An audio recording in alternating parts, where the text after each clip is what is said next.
Eto na siya, wag natin patagalin. Alamin natin, tanungin natin kung kumusta na nga ba si ex-PDEA agent Jojo Morales.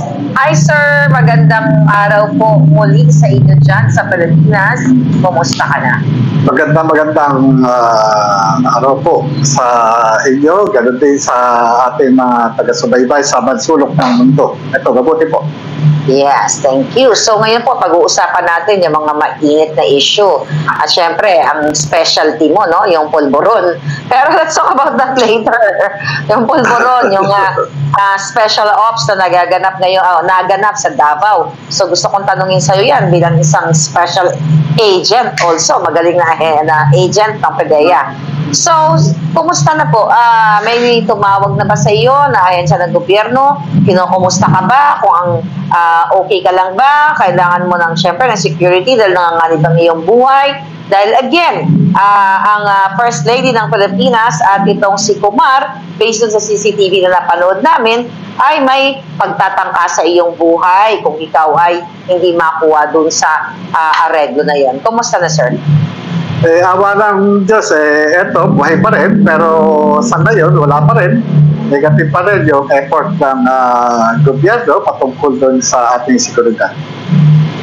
Kumusta po yung pang-araw-araw ninyo na buhay? Let's say, syempre, di ba, yung mga regular mga schedule ninyo sa buhay, pagpunta sa grocery, pagmamalengke sa simbahan, mga doctor's visit, kumusta po? Paano nyo hinahandle to, agent?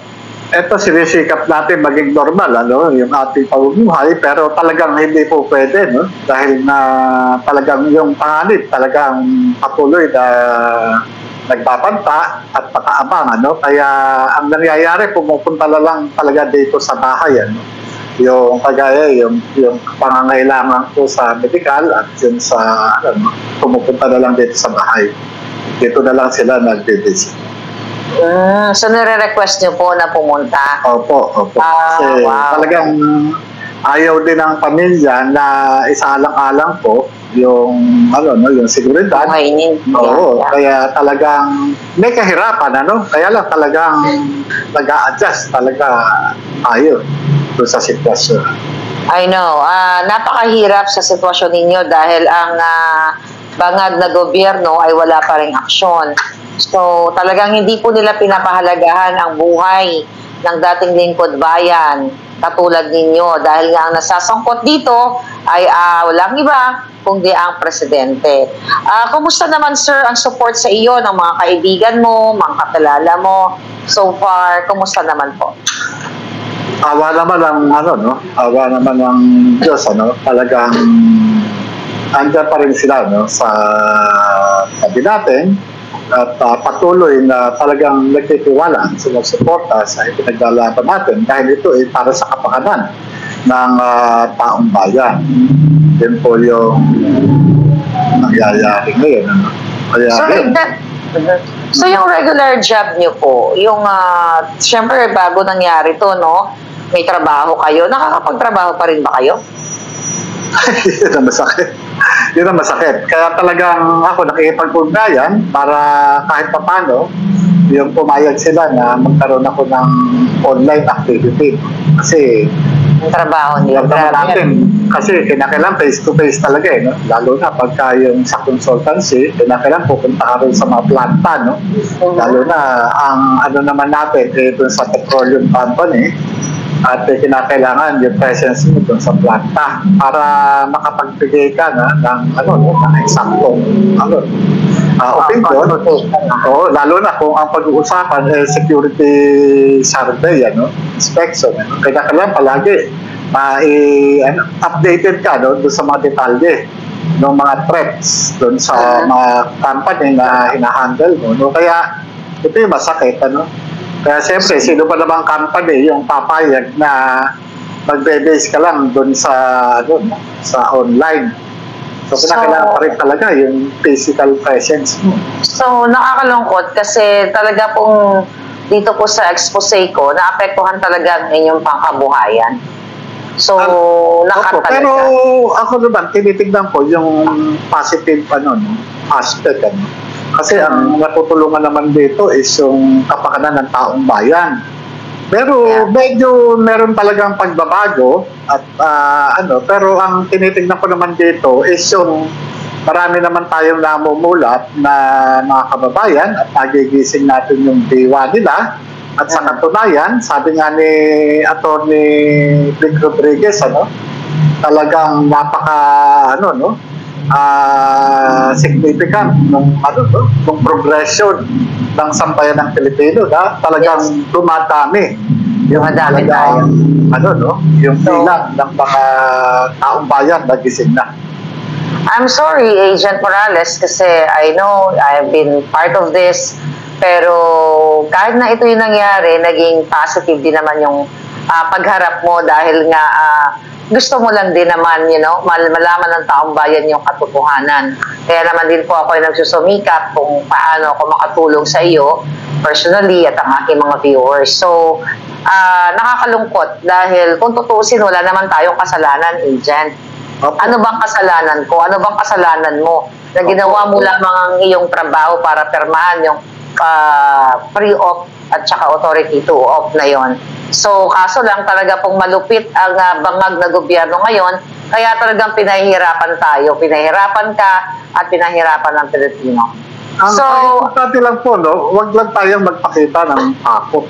Pakita natin sa kanila, na kung sila may kakayahang manakot, tayo naman, may kakayahang ipaglaban kung ano yung mga karapatan ng taong bayan. Yun yung paninindigan lang naman natin. Dahil wala naman tayong ginawang masama. Ang sa atin lamang ay yung igalang yung ating saligang batas. Yung respeto yung ating mga karapatan. Yun lang po. Yeah. So, I'm glad you're very positive po yung outlook nyo sa buhay and we're here to support you. So, tatalon na po ako dito forward na ako sa tanong ko sa iyo dahil alam ko ikaw ang pinaka-right person na pwedeng makasagot nito. So, recently, ay nagkaroon nga ng mandatory testing sa Davao kung saan sa sakop ni Pangulong Duterte na kung saan ay ibinalita ni Noli Di Castro, mali pa yung pagkabalita na meron daw 37 na kapulisan na nag-positive. Pero yun naman pala ay mga empleyado ng empleyado under Davao Mayor Sebastian Duterte. Ang nakapagtataka, sir, 37 employees, for sure you're aware. Para sa akin, ito'y parang tinarget or parang special operation na lahat sila mag-positive. Sa iyong kaalaman, ano sa tingin mo? Ano to? Bakit ganito, sir? Ang 37 sila, sabay-sabay na talagang nag-positive. Anong masasabi mo? Alam nyo, kahit na po ako, nagtaka ako dyan, doon sa bilang na yan, dahil bihira mangyari, talagang kumbaga sa in your experience? Oo, imposible mangyari sa isang opisina, lalo na kung ito yung Public Safety Security Office. Ang nakikita ko dyan, mukhang mukhang meron talagang kapalpalan na nangyari dyan upang ipahiya yung yung city government na pinamumunuan ni Mayor Sebastian Duterte. Dahil it appears, it's like in your opinion, sa pagtingin dito sa pangyayari, we're not saying na talagang 100%, but based sa ating sa iyong pag-obserba bilang isang agent, di ba? Opo. Kasi unang-una, pagka ganyang karami yung bilang ng ng mga nagpapositive, hindi kaya talagang ito isinubject doon sa tinatawag na special operations. Kung babalikan natin yung istorya o history itong Davao, lalo na ng city government. Kada kailan lang itong si Mayor Duterte ay nagpahayag na talagang gusto niya maging drug-free.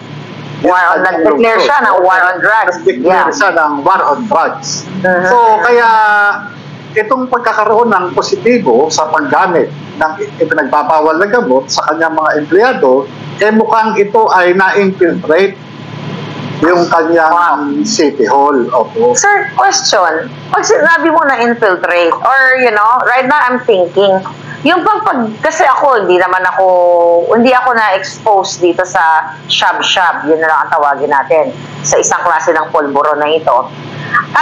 Pag nagtitest ba, maliban dito sa urine test, paano ba nagiging positibo ang isang tao? Pwede ba itong langhapin? Kung dapat ba tumira ka, nilanghap mo, paano ba yan? Yung shab-shab, nilalanghap mo ba, sinisip-sip mo? Or pwede ba ito makontaminate ang isang katawan ng tao pag nahawakan mo yung powder kahit hindi ka tumira? Or paano po sa inyo as player? Unang-una po, kinakailangan muna nating ma-determine kung anong klase ng droga o illegal na droga nag-positive itong sinasabing 37 personnel. Shab-shab daw. Okay. Kung ito, doon sa methamphetamine hydrochloride o yung yung shab-shab na lang, sir. Baka yung batubalani. Batubalani na lang. Ayan. Batubalani. Kung ito ay nag-positive doon sa batubalani o doon sa shab-shab, yung shab-shab kasi, ginagamit yan through, sinusulog kasi yan, tinutunaw. Ginagamitan ng, pwede siyang ilagay doon sa, sa glass tube. Tapos meron siyang puter. Lalagyan ng apoy, lalagyan ng apoy, matutunaw yung bato, sinisip-sip. Or nilalagay sa aluminum foil. Nilalagay yan, tapos sinisip-sip, nakikita ko yung mga nahuli aluminum foil. Okay, go ahead. Yung usok na yun, may mga residue. May residue yun ng methamphetamine hydrochloride. Dadaan orally, pupunta sa sistema. So, sa madalit sabi, na itong batubalani na ito, o yung shab-shab, pwede ihalo sa tubig. So, pwede pag nainom mo, positive ka? Yes, oo. Oh, wow. Kasi, ngayon, kapag ito, nainom mo, yung may batubalani na yun, na ihalo sa tubig, talagang kahit na sino makainom mo, magpapositive. Sa ayaw at sa gusto niya. Ngayon, so kahit sanggol, pwede mag-positive? Oo, yung sinasabi ng iba, na baka hinaluan yung ihi ko, hindi totoo yun. Kasi pwede gawin yun, pero pagka yun, isinalang dun sa, sa pag-aaral o sa pag-examine, talagang lilitaw na ito hindi galing doon sa metabolismo ng tao. Ng ihi. Hindi ba pwede? Ihalo mo lang siya, iba yung magiging resulta. Baka may mga yung parang granula, mga residue. Oo. Kaya ito, dumaan sa sistema, kung nainom ito at naihi, yung positive. Ganun na nangyari doon. Kasi, kung titignan mo, 37 personnel. Tignan nyo kanino ba in-address ang war on drugs? Dito ba sa public safety personnel? Hindi. Sa PNP personnel na nagkakandak ng law enforcement operations, yung may mga authority lamang na magkandak ng anti-illegal drugs operation. Diba? So, bakit hindi itong mga PNP personnel ang nag-positive? Bakit? Yung mismong empleyado ng city government ng Davao ang nag-positive. Okay, di ba? Good question.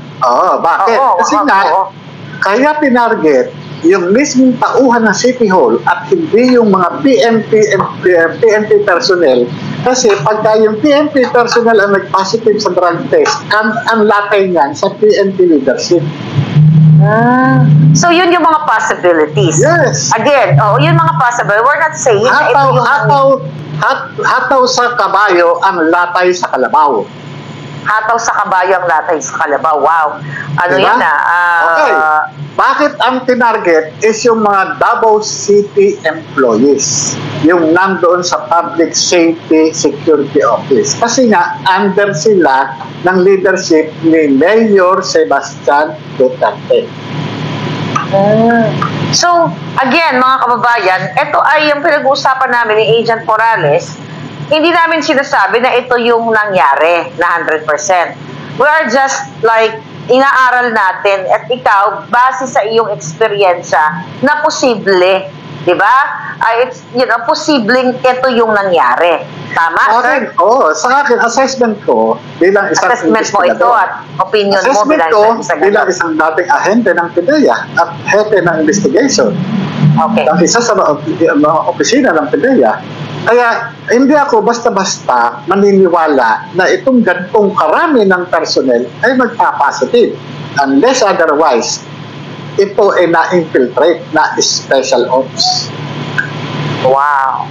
So pwede, no? Possible. Kasi ngayon ko lang nalaman sa tanang buhay ko na pwede ka pala mag-positive kahit hindi ka tumitira nitong batubalani na ito o shab-shab. Kumbaga, maiinom ka lang. Kaya pala, I remember, no, sir, meron akong, nung umuwi ako sa Pilipinas, long time ago, isang dekada na, meron akong dinalaw na kaibigan, okay?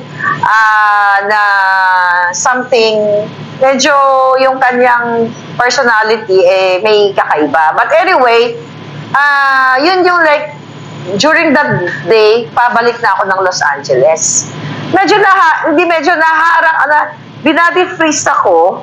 I don't know kung tama ito binody freeze ako, parang may narinig ko na something na parang may positive or something yung katawan ko, ganyan. So, dinouble check ako doon, parang may lagay ka sa isang room, tapos may tinetest-test. Nakalimutan ko na kasi matagal na to So, ang tanong ko, posible ba yung madikit sa'yo yung shab-shab sa katawan mo, tapos dumaan ka sa airport, madidetect nila, yung whatever kung ano man yung pang-test nila dyan?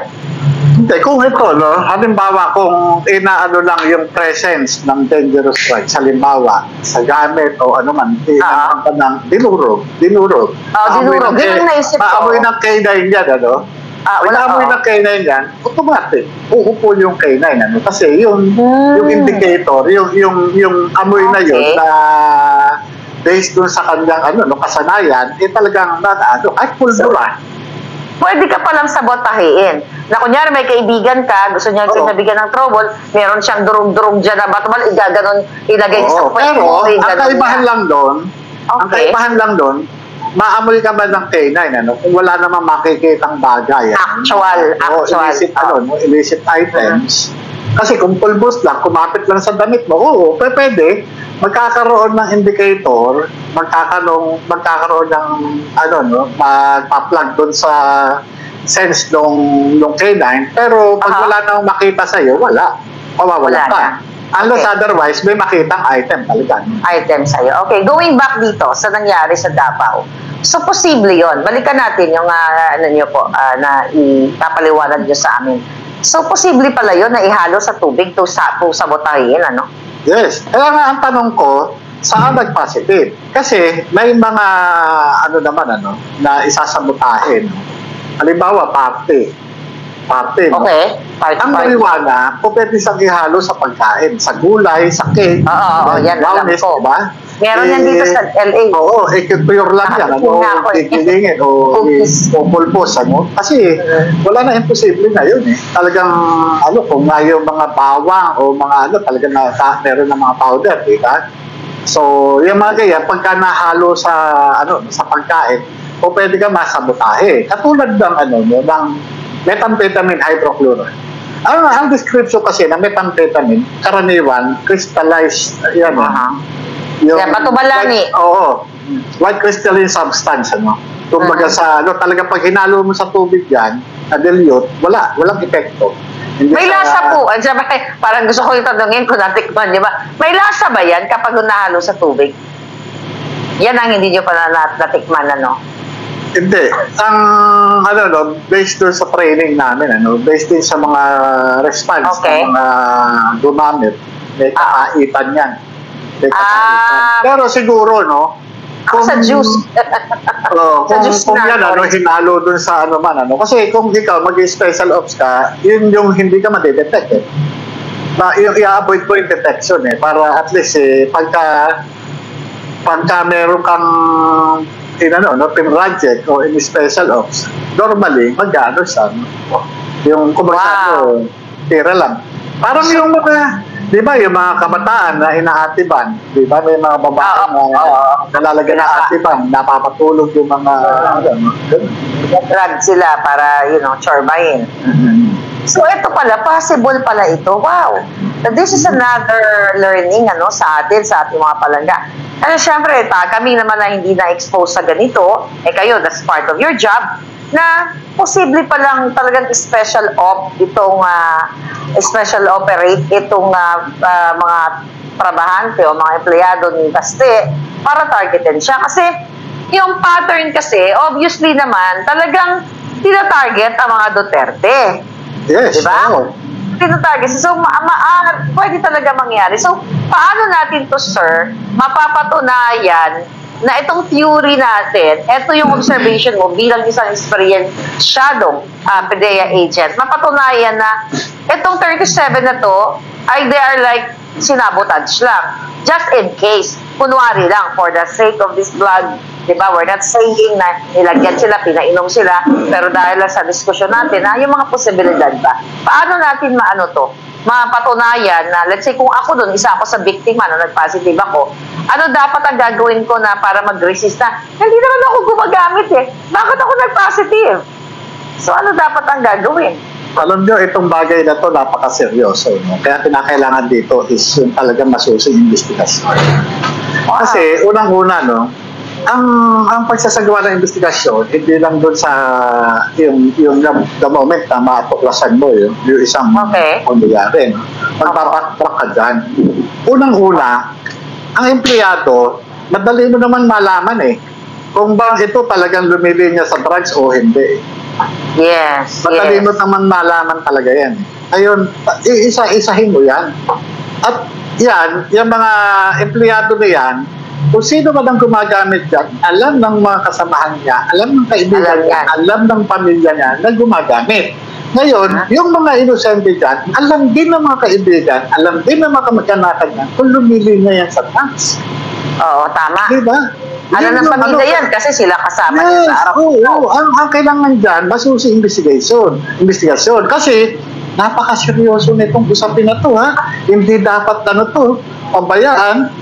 Kasi, kumbaga sisira talaga ng buhay ng mga inosenteng tao. At, tignan mo, ginawa ito sa akin, sa aking personal na opinion bilang investigador, bilang isang dating ahente ng PDEA, ginawa ito para sirain lamang si Mayor Baste Duterte.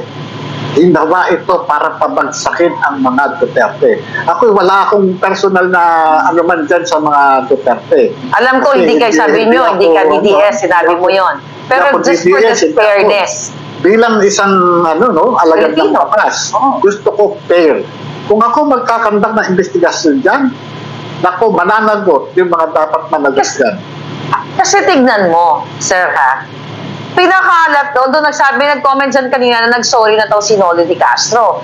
So parang yung intention ka doon sa pag-fake news niya, pagkamali niya daw, well, that's fake news, di ba? Na hindi niya, kumbaga, hindi niya muna kinonfirm kung ano yung babalita na talagang ang headline is target talaga di ba? 37 police nag-positive o 37 na mga tauhan ni Duterte ay nag-positive. So talagang yung headline, atake at sinakyan nila barbers, sinakyan ng mga kongresista Alam nyo, hindi naman natin, in fairness kay dating Vice President Noli. Iyang mga yan, lalo na yung mga news anchor, bumabase lang yan doon sa feed, doon sa kanila, nagbabasa sa teleprompter. Sa teleprompter. Sa bagay. Minsan nasa mga news, news editor o kung ano man. Siyempre, kumbaga sa big news yan Big news. Excited sila, excited. Oo. Pero, kung titignan natin, bakit hindi police? Ang nag-positive, Kasi masisisi ang PNP, Palaliban dalam ng sige, sir. I-educate mo kami. Kami mga taong bayan. Diba? Kung i-matrix natin, ano ba ang kaugnayan ng pulis doon kay Duterte? Kay Duterte, okay. Diba? Yung bang pulis na ito, directly sinusweldo kay, doon sa opisina ni Duterte? Ang pulis kasi, under yan ng national government. Okay. Ang pulis kasi under yan ng national government, hindi mayor. Okay. Ngayon, itong public safety, security office personnel, ito mga ito, under ito. ng Davao City government. Kung sa ano, ito yung talaga, hinire ito ng ng tanggapan ng tanggapan ng mayor. Yes. Oh. Ang pulis ang sumusweldo sa national. National. Okay. Kumbaga sa pagka ito ang magiging natin ang magiging nito, national government. Diba? Babalik pa ito. Baka, ang impact sa kanila. Oo, ang impact sa kanila Diba? Teka muna paano yan Diba? Sisihin nyo si PNP. Sisihin nyo yung RP. Kung yung tauhan mismo ng mayor, ng local government unit, sisihin nyo si mayor. Nag-hire siya ng Oo, diba? Tama, pinapalabas na ito pala War on drugs. Pero ang hinahire niya, mga nag-positive o addicts. Kasi nga, the target is siya. Siya yung target. Wow! Diba? So that's another interesting Ngayon, information. Paano tayo nakakasiguro ngayon kung yung mga tao niya na-infiltrate, na-special ops, gaano tayo ngayon nakakasiguro na ito si Mayor Baste Duterte hindi pa na-special ops? Wow. Napakasimple sa isang Paano? Yung isang mineral water, pag ininiksyonan yan sa puwet, nilagyan ng tape, di ba? Ininiksyonan lang ng maliit, Oo, ininiksyonan. Di ba tinunaw, di ba? Ininiksyon na gano'n. Binigay kay Mayor yung tubig. Paano na? Wow. So kaya dapat yung mga assistant niya, yung mga nasa tao sa paligid niya, talagang trusted niya. Kasi hindi lang itong pulburon, baka may election. Paano kung mismong sa supplier galing? Ang tubig, ng tubig. Yes, para wala talaga may mga chain pa Merong mga wow. Kasi pagka ikaw pinrabaho ka, para walang sunog, dun mismo sa pinagmumulan. Doon ikaw contaminate ka o doon magkakaroon ng switch. So, nagde-deliver ng tubig, Dapat pala, nanonood si Mayor Baste.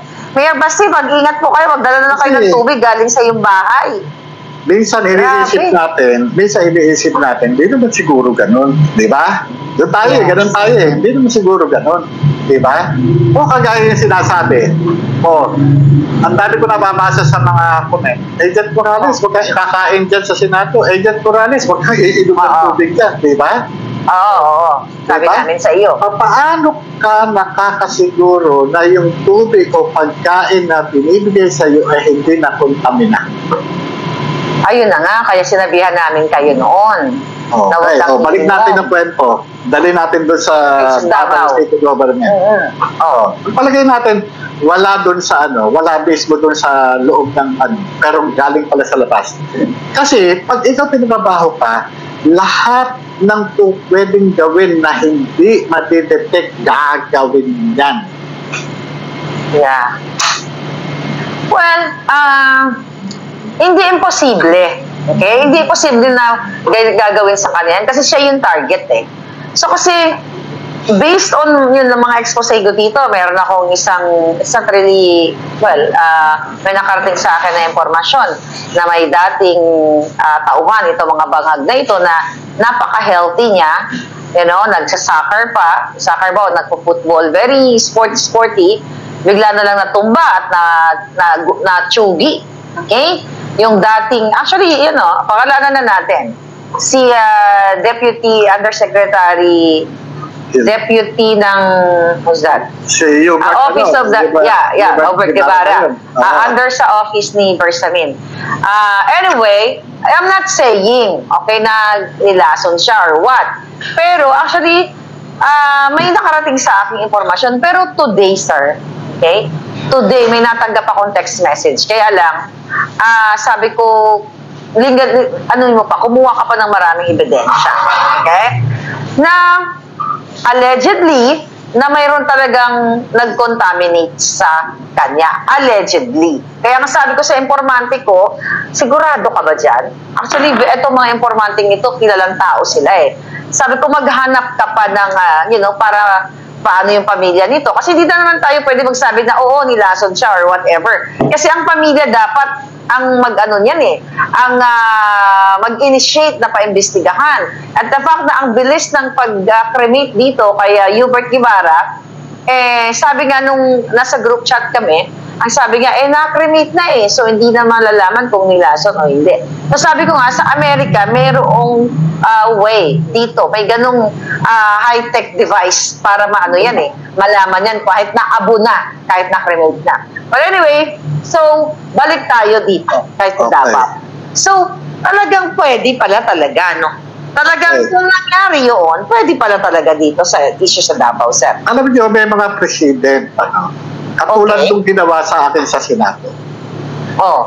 Naglabas sila ng Xerox copy ng di umano'y personal data sheet ko. Certified true copy. Nung hinihingi ko yung kopya na original, hindi nila mailabas-labas. Bakit? Ito yung paraan nila para wasakin yung credibility ko at sabihin ako ay sinungaling. Katulad ng sinasabi ni Bongbong Marcos na ako ay joke boxing. Diba?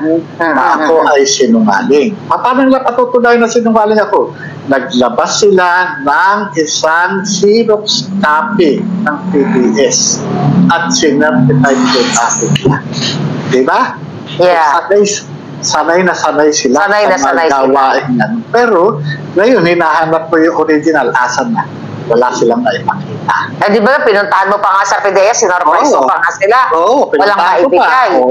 Kumbaga sa wala talaga. Ayaw nila akong dahil na kung ano-ano hiningi ko sa kanila. Di ba? So, ito mo, sanay na sanay sila.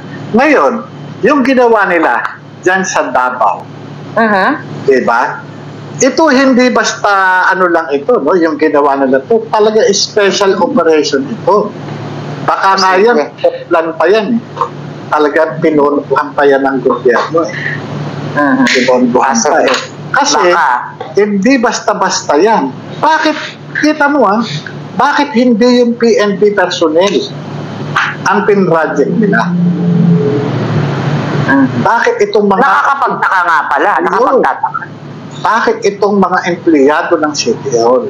Kasi nga, kung magpapositive yung PNP personnel, sa pool yung district director ng Davao, sa pool yung regional director ng PNP sa Davao, sa pool din, sino? Magbubumirang yan dun sa PNP. Baka pati nga yung secretary ng DILT, maano pa dyan, bubumirang sa... kayo pala ang di ba? Kulang kayo dun sa ngayon. Wow. Yung tauhan ng Davao, yung mga empleyado ng Davao, kanino magbubumirang, kanino Kaya nga, hataw sa kabayo ang latay sa kalabaw. Hataw sa kabayo. Doon sa hindi nakakaintindi kasi ibang mga katulad ng Bisaya, mahirap intindihin yun, sir. Ano po ibig sabihin? Hinataw mo yung kabayo, pero yung hindi nasaktan yung kabayo, ang nasaktan yung kalabaw. Ibig sabihin, may iba kang pinatutungkulan. Nag-positive itong mga tao na ito, mga kawawang tao na to. Pero kanino latay? Baste. Si Baste. Doon sa matandang Duterte. Matandang Duterte. Diba, sinasabi? Putsa, puro kayo kaipokrituhan. Puro kayo kampanya-kampanya sa illegal na droga. Yung pala, yung mga tauhan nyo. Yung pala yung mga positive sa illegal drugs. Alam mo, talagang sa ngayon habang nagsasalita kayo, may porsyento talaga. Although, ito ay pinag-uusapan natin based nga sa iyong eksperyensya. Again, we're not accusing them 100%. Diba? This is your opinion and this is your assessment as PDEA agent. Pero kung titignan mo, naka-4 na hearing tayo, sir, dito sa issue ng pulburon ni Bangag Jr. Talagang nagising ang taong bayan, nagpa-viral yung ating mga videos, talagang nadurog ang bangag na ito, pero makapal ang mukha ng presidenteng ito. Tapos, yun nga, tinawag kayong joke box. So ngayon, posible, may possibility talagang binibintang nila or pwede talagang isabotahe para sabihin na ganito, ayan bangag-bangag pala ako o eto ang gagawin ko. Para kayo ngayon, war on drugs o eto, 37 na tao ni Basti ngayon is positive. Ano kayo ngayon? So, posible pala talaga, no? Diba, ang ginagawa nila, nagtatawa-tawa sila. Tingnan mo, tauhan niya, positive. O, ibig sabihin, yung Davao City Hall niya, puro adik ang tao.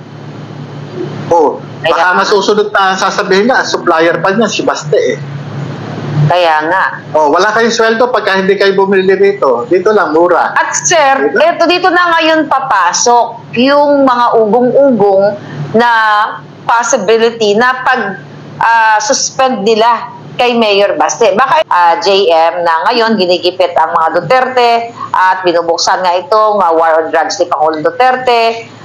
Ito, ang mga kongresista nagsama-sama, nagtulong-tulong. At nabanggit na natin kanina, pero ang issue sa kakaibangan, kino-cover up nila, pinagtatakpan nila, at sa bawat hakbang natin bilang mga maisog, sila ay naaapektuhan. Kaya naman, ang ginagawa ng gobyernong ito ay nagbibigay ng mga ayuda ngayon, which is okay naman yung ayuda. Sabi nga namin kanina ni Attorney Valera, okay lang yan, tanggapin nyo yan kasi pera naman ng bayan. Pero ito'y panandalian lamang. So ito'y patunay, agent, na yung laban mo sa PDEA leaks, ang laban ko sa lahat ng mga expose ko dito, like kidnapping, talagang nararamdaman ng tao. Kaya nga maraming humahakbang na maisog para sumama sa ating pambansang kilusan, sabi nga ni Atty. Valera, no? So nakikita nila yung impact ng taong bayan. Kaya maari o posible talaga na itong pangyayari sa Davao ay sabotage. Right? So, nakakalungkot. Nakakalungkot. So, ano nararamdaman nyo dyan ngayon sa Pilipinas, JM? Yung mga kaibigan mo, nakakausap mo. Kasi talagang halos lahat ng mga nakikilala ko, Miss Maharlika, grabe na dito sa Pilipinas. Grabe yung pagigipit. Nakikita nyo naman, kami mismo sumasama kami sa Maisog Rally. Ang dami nagme-message sa akin, ramdam namin na talagang hindi lang actual martial law, digital martial law. So ikaw bilang isang lumalaban din at nagipit at pinakontempt ka pa nga, ginigipit rather. Ano yung nararamdaman mo ngayon, JM, bilang isang Pilipino? Alam mo, ano ko talaga, no? Wala, talagang sabi ko, kundi tayo kikilos, walang mangyayari. Talagang, talagang pakiramdam mo, parang hindi ito gobyerno ng matinong tao Hindi, wala tayo sa pamamahala ng isang matinong kaisipan. Yun yung, kaya nga sabi ko, no, yung panawagan ko sa mga kapatid nating Pilipino. Sabi ko nga sa kanila, pero huwag tayong pumayag sa mga ganitong ginagawa sa atin. Kaya sabi ko nga, kung ako mananawagan, talagang aanin ko talaga ang taong bayan na magising talaga na magkaisa. Pagkakaisa lang naman ang susi. Diba? Yes. So, pagkakaisa naman talaga ang susi. So, nakita nyo naman yung hakbang ng Maisog, pinipigil tayo, nilalagyan tayo ng traktora, kung ano-ano mga pagharang, ano pagigipit, magsususpend sa mayor, sa governor, at dito kay Basti, at yun nga, yung napabalitang, ito galing ito sa, from the grapevine nga, na baka nga suspended siya. Sabi ko nga, pwede talagang gawin, dahil ang pattern, inakita na natin yung pagsususpend sa mga governors and mayors. So, I hope, yung ating mayor ng Davao, mag-conduct siya ng investigation. At tama yung mga nag-comment kanina, si Dens, na i-lifestyle. Ano bang ginagawa nito ng mga 37 na ito? Maaaring isa sa kanila, dalawa sa kanila, o gumagamit ba talaga, or what? O yung 35, namumuhay ng tama. Alam mo, sa totoo lang, hindi ako naniniwala na yung 37 na yan, lahat yan gumagamit. Yun nga Ako naniniwala. Maaari, yung ilan dyan, Kumbaga sa yung ilan, ba't na 37? Ano hindi 37? Yan, resulta lang ng resulta lang ng special operation. Kaya sabi ni Granny Ems, bakit hindi po ulitin ang drug test sa 37 katao na sinasabing nagpositibo? Yun yung tanong niya. Pwede. Pero ilan ba yung timeline na para ma-clean yung ano? Yung alam nyo, sa totoo lang, hindi doon sa ulitin eh. Hindi sa ulitin eh. Kasi ako naniniwala na merong sabotahe na ginawa dyan. Kaya kahit alang beses mo ulitin yung drug testing na yan, kung yan ay nasabotahe, magpapositive at magpapositive pa rin yan. Baka nga mas dumami pa. Wow. Yan, so baka hindi nila, possible na tinrabaho sila. Yes.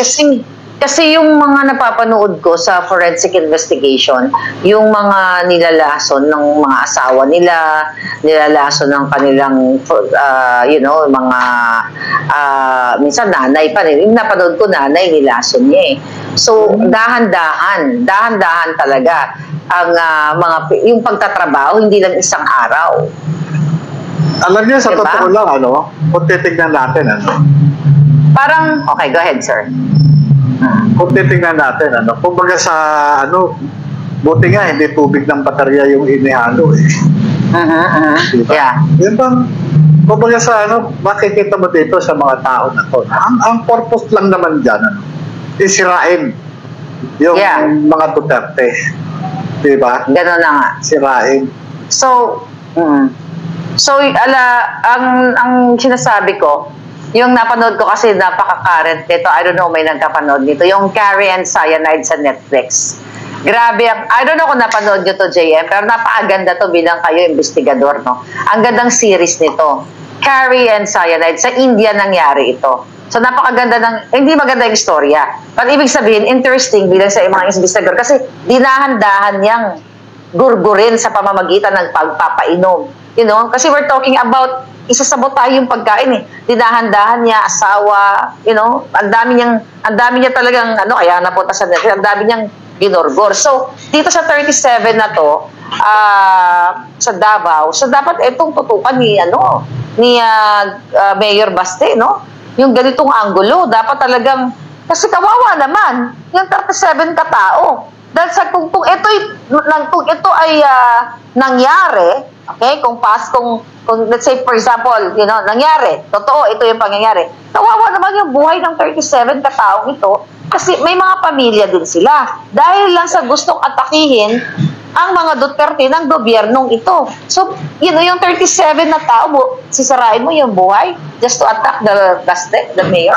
Alam nyo, mukhang sa ganyan, mukhang pagkaganyan, meron na rin nilalason. Pagka, halimbawa, gustong sirain yung liberator. Meron nang nilalason, isa doon sa mga miyembro ng core group. Para at least ito yung pinapangakuan na sige, pagka napababae nagawa mo to dito, ikaw ang uupo, ikaw na, hindi na makakaporma itong mga ito. Ganun yung ginagawa dyan. JM, para yung sa CCTV na inalabas mo ng usapan ni Picoy at saka ni Romy, na pare, nangangamoy direktor pare, sabi niya, iti-take advantage natin to, nasa advantage, yan. Diba? Yung sinabi niya? Ganun eh. Kumbaga sana, meron mga pinapangakuan na dyan na pagka ito nag-materialize, di ba? Ganyan na yung... Sa totoo lang, nakakagalit everyday yung mga pangyayari sa Pilipinas, lalo na kayo nandyan at ikaw, tayong dalawa actually ay biktima sa pangaras, pagigipit nitong gobyerno ito. So JM, so far, kasi di ba may mga napabalita din na papabricate ka ng mga kaso-kaso. So, update mo kami. Isa yung sitwasyon. Wala bang mga bagong cases na ginipit ka ng kung sino man? So far, wala pa naman. Pero inaantay ko at naka-ready naman tayo eh. At naka-ready naman tayo. Hindi naman tayo natatakot dyan. Matagal na nga nilang ginagawa sa akin yan eh. Yung pagpapabricate ng mga kaso. At tayo naman, matapang naman natin hinaharap lahat ng kasong binato sa akin. Magmula pa nung magmula pa na-indulto yung buhay ko, mula pa nung 2012. Kaya ngayon ko lang talaga, na talaga isang mission lang. Isang pamilya nasa likod ko sa buhay.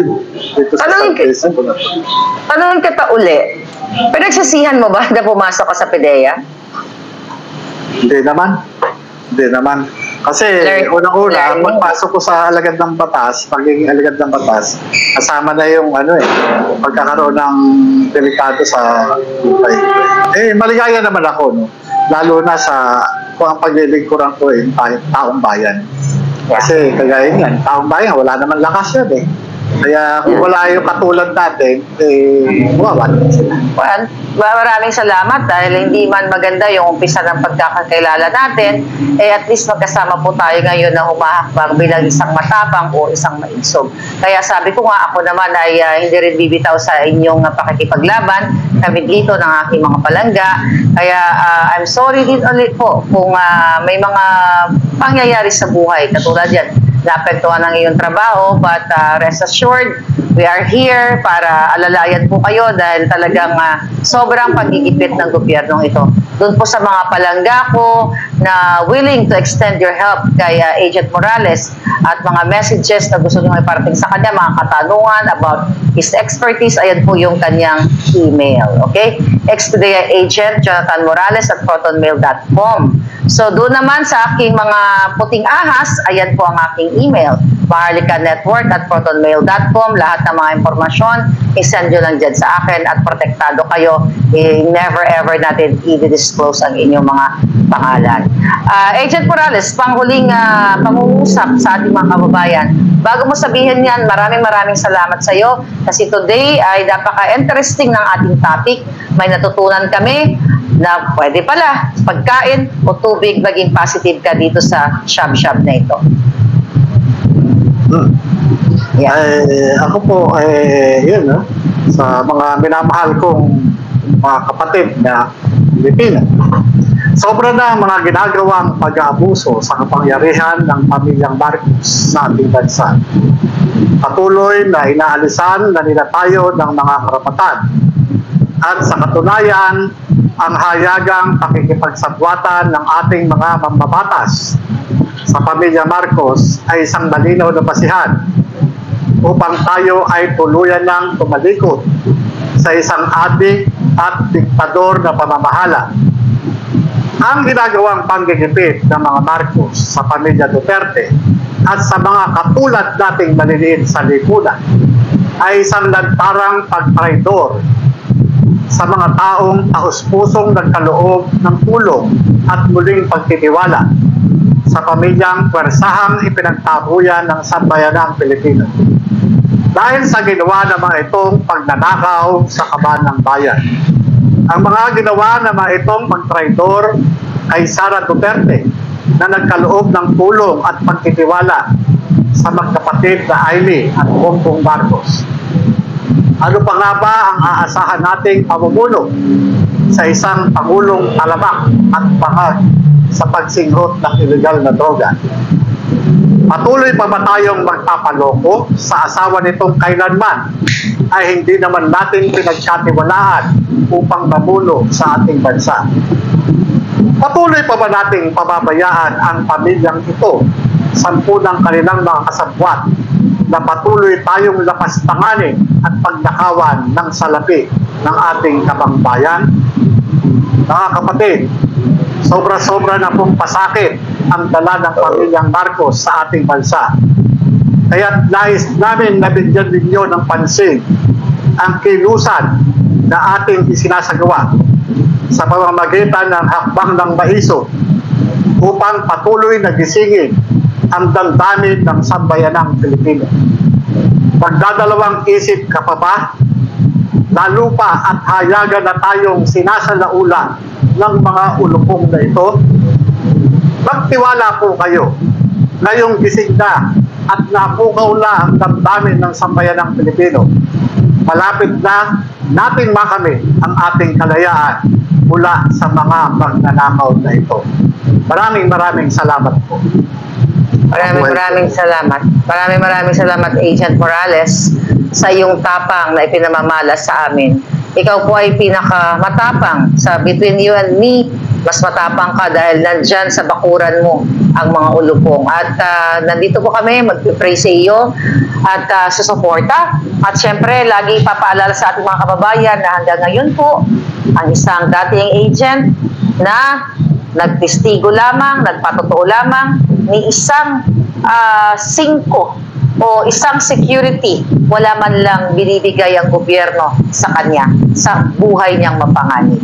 So, I hope makita nyo yan, magising kayo at humakbang din kayo na maging maisog. At labanan niya, katulad ng sinabi ni Agent Morales, ang magnanakaw, ako mismo sinasabi ko, kidnapper, smuggler, lahat po, kinuha na lahat ng kasamaan ng gobyernong Araneta Marcos Romualdez.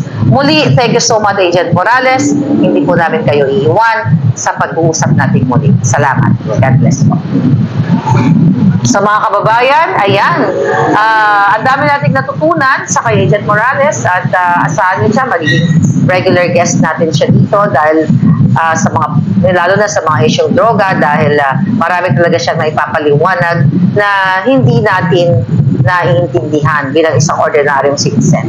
Pero dahil siya ay trabaho niya yun, naging experience niya, mas naipapaliwanag niya ng maayos sa atin. And I hope marinig ni Mayor Baste Duterte yung ating vlog ngayon dahil dapat mag-conduct siya ng investigation. This is your Fair Lady Maharlika. Thank you so much. Palangga.